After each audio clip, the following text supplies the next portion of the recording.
குருவாழ்க குருவை துணை திருச்சிற்றம்பலம். எல்லாம் சிவமயம். அமாவாசை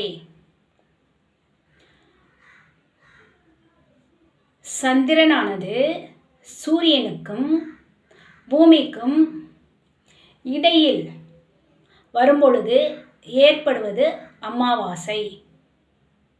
அதே சமயம் சந்திரனானது சூரியனுக்கும் பூமிக்கும் அடுத்து, அதாவது சூரியனுக்கும் சந்திரனுக்கும் இடையில் பூமி வருவது பௌர்ணமி.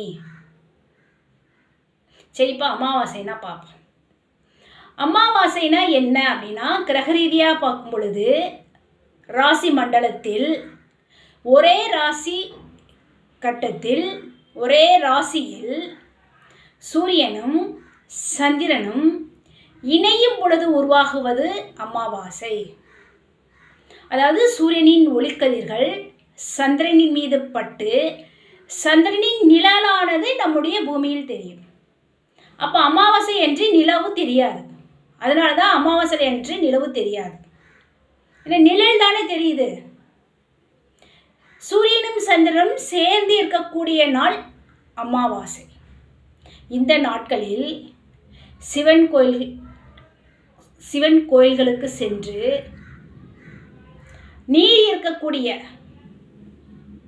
ஸ்தலங்களில் சென்று முன்னோர்களுக்கு தர்ப்பணம் செய்யலாம். அமாவாசை என்று விரதம் இருப்பது மிக மிக நல்லது.